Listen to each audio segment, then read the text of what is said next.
Assalamualaikum dan selamat sejahtera. Okay, hari ini kita sambung dengan subtopik seterusnya, asid base dan garam, subtopik 6.6 larutan piawai. Okey, mula-mula kita tengok apakah yang dimaksudkan dengan larutan piawai. Larutan piawai ialah larutan yang kepekatannya diketahui dengan tepat.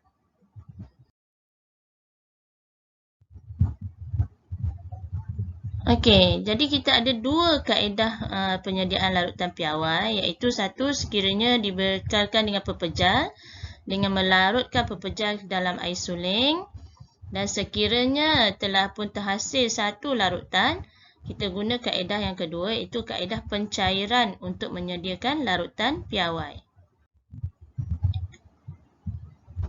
Okey, ini ialah turutan prosedur penyediaan larutan piawai sekiranya dibekalkan dengan pepejal. Okey.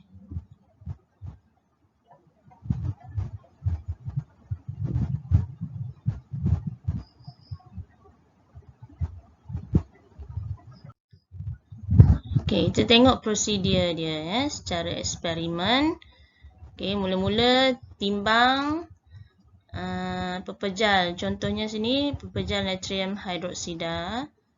Okey, timbang. Jisim dia perlu dihitung dulu. Okey, ditimbang ni atas kertas, selai kertas lah, mungkin kertas turas. Kemudian dipindahkan ke dalam kelalangkun. Dan kertas tu dibilas, nampak? Dibilas dengan air suling. Supaya tak ada saki-baki pepejal tertinggal di atas kertas tu. Okey, kemudian pepejal zat terlarut tu dilarutkan dengan sedikit air suling. Okey, kita goncang supaya dia larut. Boleh guna juga glass rod ya. Rod kaca. Okey, untuk melarutkan. Larutkan dulu dalam sebuah bikar. Okey. Kemudian larutan tu dipindahkan ke dalam sebuah kelalang volumetrik. Saiz kelalang volumetrik itu bergantung kepada isi padu larutan yang hendak kita sediakan. Okey, pindahkan semuanya. Kemudian kelalangkun tu dibilas dengan air suling dan air tu dimasukkan. Bilas beberapa kali untuk memastikan semua zat terlarut tak tertinggal ya pada bikar. Corong turas juga dibilas. Okey, setelah kita pasti semua zat terlarut telah pun masuk dalam kelalang volumetrik. Okey, kita bolehlah goncang sehingga zat terlarut tu betul-betul larut dalam air suling.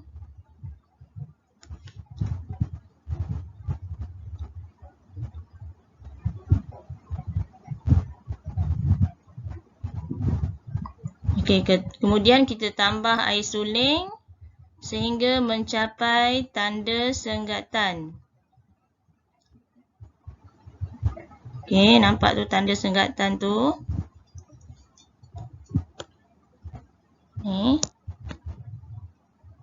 Ni tanda senggatan. Okey, bila telah pun hampir sampai tanda senggatan tu, kita boleh gunakan penitis lah untuk menitiskan sedikit demi sedikit air suling supaya air suling tak terlebih ya. Sekiranya terlebih, larutan ni dah tak jadi larutan piawai lah. Okey, tengok ini ialah tanda meniskus ya. Macam ni ya. Okey. Tu meniskus.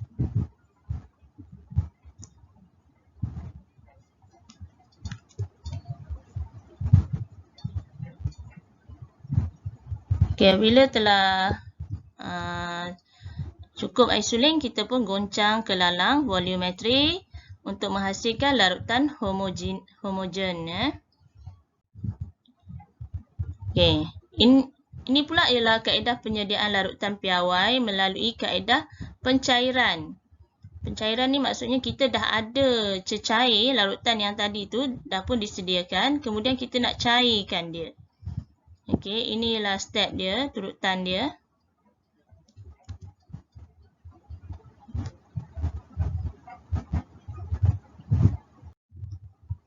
Okey, kita tengok prosedur dia. Mula-mula kita pipetkan isi padu yang diperlukan sehingga sampai tanda senggatan. Okey, katalah kita nak pipetkan 25, so kita gunalah pipet yang saiz dia 25 cm padu. Okey, pindahkan larutan tu ke dalam sebuah kelalam volumetri pun mengikut isi padu yang kita perlukan, kita nak sediakan tu. So saiz kelalam volumetri tu kena betul lah.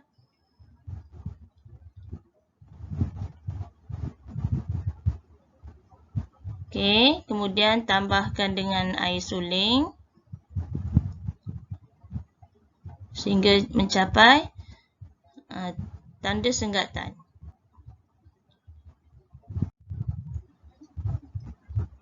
Okey, ini ialah penyelesaian masalah penghitungan yang melibatkan penyediaan larutan piawai melalui kaedah pencairan. Okey, kita tahu bahawa sekiranya larutan tu dicairkan, jumlah zat terlarut adalah sebenarnya sama. Yang berbeza ialah isi padu air suling dia sahaja.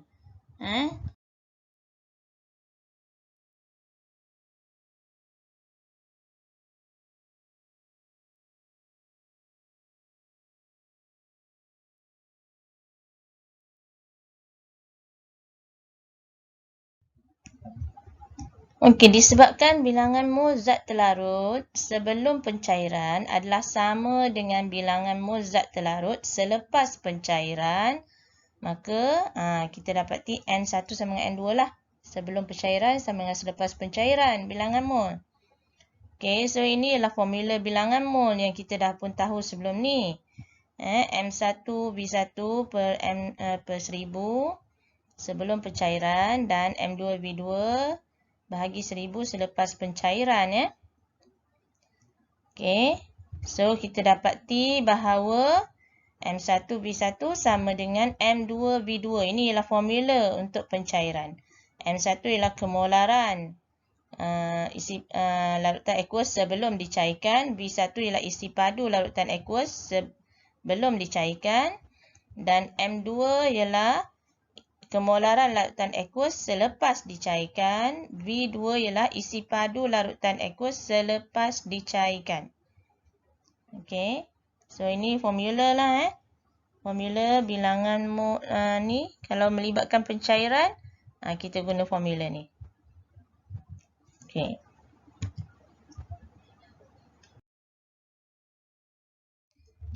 Okey, kita tengok contoh penyelesaian masalah yang melibatkan penyediaan larutan piawai melalui kaedah pencairan. Okey, ni soalan dia. Hitungkan isi padu larutan natrium karbonat 2 mol per desimeter padu yang diperlukan untuk menyediakan 50 cm padu larutan natrium karbonat 0.1 mol per desimeter padu. Okey, ni maklumat yang diberi. 2 mol per desimeter padu, ini kemolaran. Okey, 50 cm padu, ini isi padu yang nak disediakan.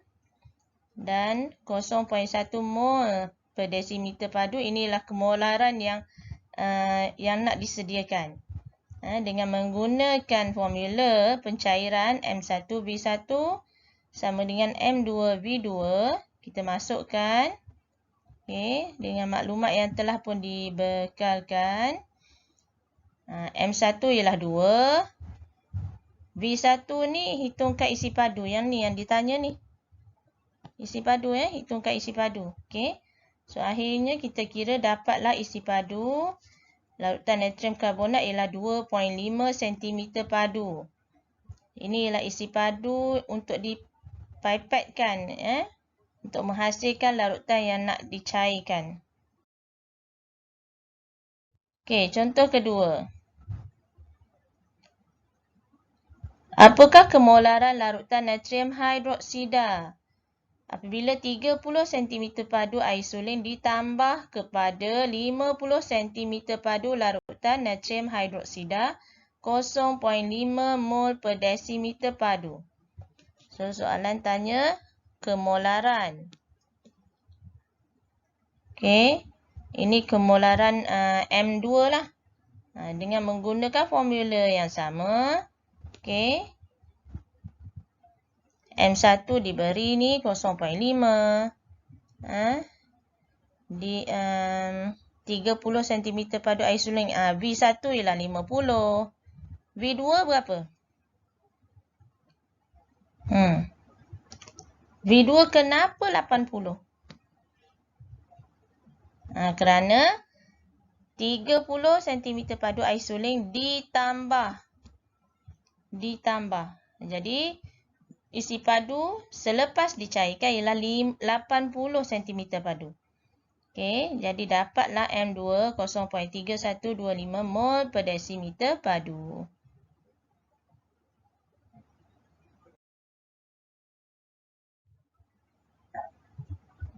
Okey, tengok contoh yang ketiga. Hitungkan isi padu larutan terhasil apabila 50 cm padu larutan natrium nitrat 1.2 mol per desimeter padu dicairkan kepada 0.5 mol per desimeter padu. Okey. Kemolaran sebelum dan selepas dicairkan dah diberi. Isi padu. Hitungkan isi padu larutan terhasil.